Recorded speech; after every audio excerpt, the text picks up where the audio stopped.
서로 간의 적당한 거리를 유지하라. 우리는 서로 견딜 수 있는 적당한 간격을 발견했다. 그것은 바로 정중함과 예의다. 안녕하세요. 모르는 사이에 조금씩 마음의 양식이 스며드는 신압으로 책방입니다. 사람들과의 관계에서 적당한 거리는 어떻게 두어야 할까요? 너무 가까우면 상처받을 수 있고, 그렇다고 너무 멀어지면 냉정한 인간관계가 되기도 합니다. 이에 대해서 쇼펜하우어의 철학이 잘 반영된 저서를 통해 인간관계의 적절한 거리를 알아보고자 합니다. 가까운 지인일지라도 관계를 통해서 멀어지거나 상처를 받는 경우가 많습니다. 이 영상을 통해 여러분의 인간관계에 도움이 되었으면 합니다. 사장, 어떤 사람으로 살아야 하는가? 당신의 거리를 유지하라. 인간은 혼자 있기를 좋아하면서도 타인과 어울리는 것도 즐긴다. 고독과 사교성은 동전의 양면이다. 쇼펜하우어는 스스로 홀로 설 수 있는 힘을 강조했다. 자족하는 삶을 살기 위해서는 타인으로부터 독립할 줄 알아야 된다는 것이다. 하지만 인간은 여러 가지 이유로 타인에 의존하며 인정받고 사랑받고 싶어하는 나약한 존재다.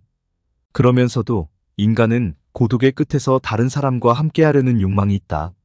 쇼펜하우어는 홀로서기와 함께하는 삶 사이의 갈등을 고슴도치의 우화를 통해 풀어낸다. 추운 날씨에 고슴도치들은 얼어 죽지 않으려고 달라붙어 하나가 되지만 그들의 가시가 서로를 찌르는 것을 느껴 떨어진다. 그러나 추위를 견디지 못해 한 덩어리가 됐다가 떨어지기를 반복하다. 결국 상대방의 가시를 견딜 수 있는 적당한 거리를 찾는다. 서로를 따뜻하게 하고 싶어 하지만 서로의 바늘 때문에 접근할 수 없었고, 서로 일정한 거리를 두고 체온을 나눴다는 지혜다. 많은 수의 모임과 헤어짐을 반복한 고슴도치들은 다른 고슴도치와 최소한의 간격을 두는 것이 최고의 수단이라는 것을 발견했다. 인간관계의 어려움은 세상을 살아가는데 꽤나 힘든 과제이기도 하다. 직장에서 상사와 동료, 가정에서 부모와 자녀, 학교에서 선생과 학생들이 잘 지내는 일은 어렵다. 고슴도치의 딜레마를 통해 타인에게 상처를 주지 않고 공존하는 지혜를 배워야 한다. 쇼펜하우어의 비유처럼 사회를 이루는 인간은 어떤 이유에서든 다른 사람들을 만나게 되면서 가시를 세운다. 마음을 터놓는 사이가 되면 자신의 본성을 드러내기 마련이다. 즉 인간의 본성인 이기심, 시기심, 자존심 등 때문에 서로의 마음에 아픔을 주는 일이 많아진다. 가족, 연인 같은 사랑의 감정으로 맺어진 관계도 마찬가지다. 우리는 어떻게 타인에게 상처를 주는 것인가? 고슴도치의 비유처럼 인간은 가깝고 친할수록 상처를 줄 가능성이 높다. 다른 사람과 친밀한 관계를 맺는다는 것은 결국 타인을 자신의 욕망과 동일시한다는 것이다. 상대에게 자신이 바라는 모습을 강제하는 것도 폭력이 될 수 있다. 상대방을 자신의 소유물로 여기다 보면 아픔을 주는 막말을 하게 된다. 부모는 자식이 본인이 이루지 못한 꿈을 대신 성취하기를 바란다. 남편과 부인은 서로 결혼한 사이라고 해서 최소한의 예의를 갖추지 않는 경우도 있다. 사랑하는 사이도 말 한마디 실수로 만남이 깨지는 일이 생긴다. 쇼펜하우어의 상대를 공경하되 거리를 두라라는 말은 공자가 말한 경유원지에 더 가깝다. 경유원지 또한 상대를 공경하면서 동시에 거리를 두라는 뜻이다.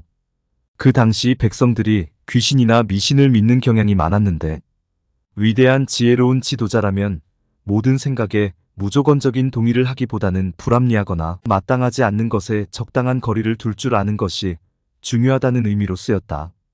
상대방이 나와 다르거나 잘못된 생각을 갖더라도 그 인격을 존경해야 상처를 주는 가시돋침말을 피할 수 있다. 서로 세상에 대한 관점에 차이가 있다는 점을 인정하고 서로를 폭넓게 이해할 필요가 있다. 사회란 모두 필연적으로 서로의 수능과 타협을 요구한다. 강요는 모든 사회에서 뗄 수 없이 붙어 다닌다. 모든 사회는 희생을 요구하는데 자신의 생각이 다를수록, 개성이 강할수록 희생이 커진다. 사람을 많이 만날수록, 친구가 많을수록, 좋아하는 사람이 많을수록 접촉 범위가 커지면서 불행을 자초할 수 있는 기회와 환경이 넓어지는 것이다. 인간은 내면이 공허하고 삶이 단조로울 때 다른 사람의 온기를 필요로 한다. 함께 이야기하면서 공감받고, 지지받고, 인정받고 싶은 것이다. 그러나 막상 타인과 생각의 차이를 느껴 실망하면 관계가 다시 멀어진다. 이런 상황을 설명하는 고사성어와 여기에서 유래한 우리 속담이 있다. 불견상견절치. 안 보면 보고 싶고 보면 이 갈린다. 상대편을 몹시 그리워하지만 보고 나면 정이 떨어진다는 뜻이다. 그래서 인간관계에 꼭 필요한 약간 냉랭한 거리두기를 쇼펜하우어는 정중함과 예의라고 말한다. 거리를 둘 줄 아는 현명한 사람은 비록 따뜻함의 욕망은 충분히 충족되지는 않지만 가시에 찔리는 최악의 상황을 피할 수 있다. 쇼펜하우어는 인간 사회를 불에 비유했다. 현명한 사람은 적절한 거리를 두고 불을 쬐지만 어리석은 자는 불에 손을 집어넣고 화상을 입고는 고독이라는 차가운 곳으로 도망쳐 불이 타고 있다고 탄식한다. 많은 인간관계로 결핍을 채우려고 하지만 인간관계는 자칫 화상을 입을 수 있다. 인간이 행복하기 위해서는 홀로서기와 타인과 함께하기 사이에서 균형을 잡을 필요가 있다. 사랑하는 사람일수록 말을 아껴야 되고 마음에 못을 박는 일은 하지 않도록 조심해야 한다. 쇼펜하우어가 우리가 타인에게 상처를 주지 않고 배려하는 마음을 고슴도치에게서 배워야 할 덕목으로 본 것은 의미가 있다. 너무 지나친 사랑과 관심 또한 상처가 될 수 있으므로 약간의 무관심과 냉정함을 통한 적당한 거리두기라는 현명한 방법을 통해 서로의 온기를 적당히 보존할 수 있을 것이다. 혼자 있는 법을 익혀라. 인간이 사교적으로 되는 것은 고독한 상태의 자기 자신을 견딜 능력이 없어서이다. 아리스토텔레스도 행복의 조건을 스스로 만족하는 것으로 정의했다. 고독의 중요성을 다시 생각하게 된다. 쇼펜하우어는 고독과 사교성을 대립하는 것으로 본다. 지적인 능력이 클수록 혼자 지내려는 경향이 강하고 지적 능력이 떨어질수록 어울리는 경향이 강하다는 것이다. 따라서 고독은 위대한 사람의 특성이다. 고독은 인간의 본래 모습에 가깝다. 친구든 애인이든 가족이든 나와 완전히 하나가 되는 일은 불가능하다. 각자 개성과 취향, 의견이 달라서 늘 불협화음과 갈등이 생기기 마련이다. 그러나 오직 자기 자신과는 유일하게 완전한 융화가 이뤄질 수 있다. 마음의 평화와 행복은 오직 자신의 고독에서 생겨난다. 행복을 얻기 위해서 그 원천인 고독을 피하지 말고 그것을 견디는 법을 배워야 된다. 누구나 자기 자신의 고독한 모습일 때 본래 지닌 것이 드러나기 때문이다. 인간은 아무리 친한 사람에게도 자신의 비밀을 털어놓을 수 없다. 결국 그런 솔직함이 나중에 뒷담화와 비방의 단서를 제공하기 때문이다. 우정과 사랑, 결혼으로 이어지는 밀접한 인간관계도 비밀을 보장하지 않는다.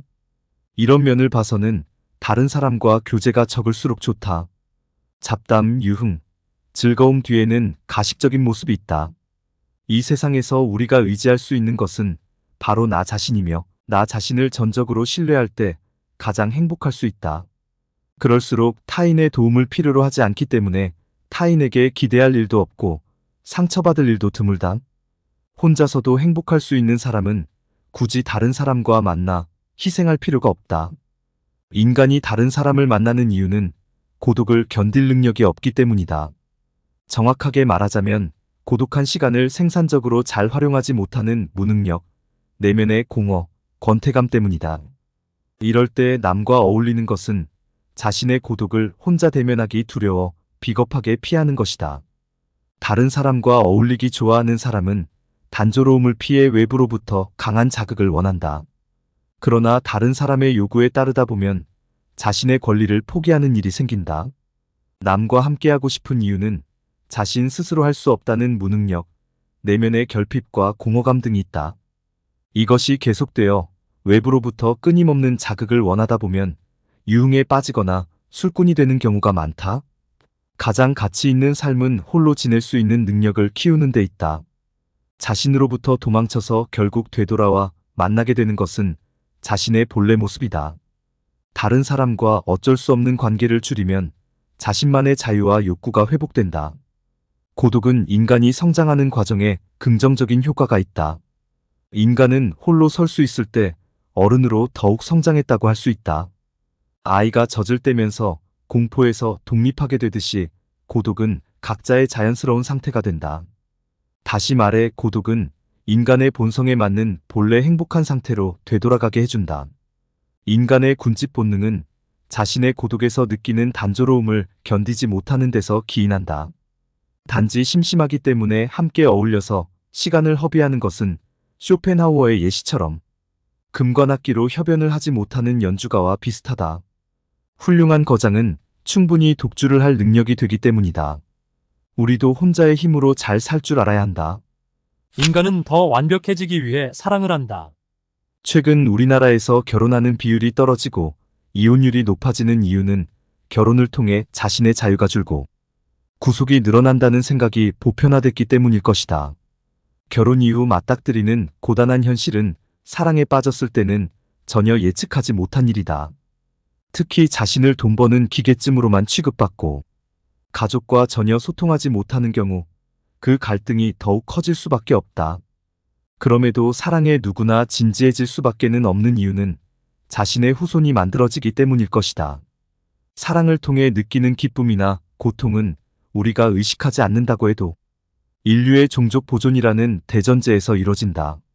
쇼펜하우어는 사랑을 인류 전체의 생존 문제로 바라봤다.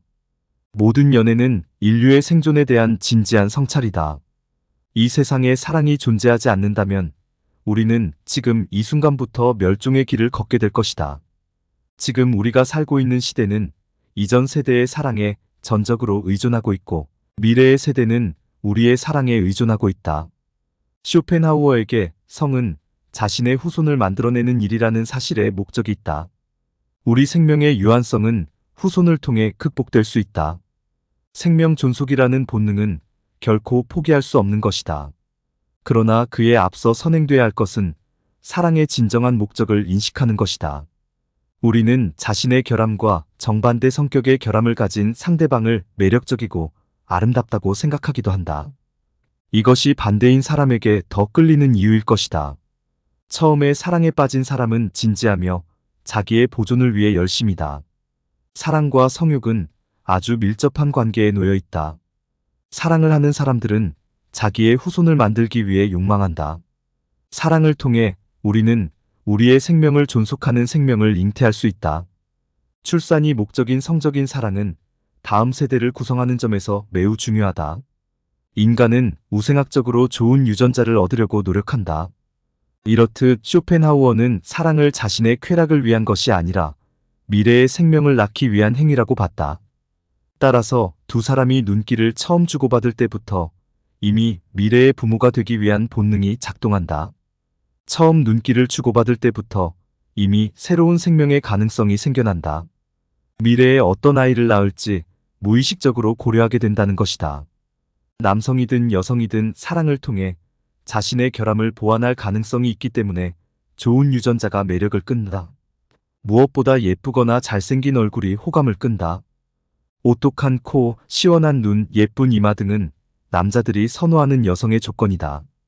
여성은 자신이 갖지 못한 남성의 고유한 특징을 좋아한다. 딱 벌어진 어깨, 근육, 수염, 곧은 다리 등 외모뿐만 아니라 용기 같은 성격도 고려한다. 그래서 용기 있는 자가 미녀를 얻는다라는 속담도 생겨났다. 자연에서 보면 진짜로 속은 것이다.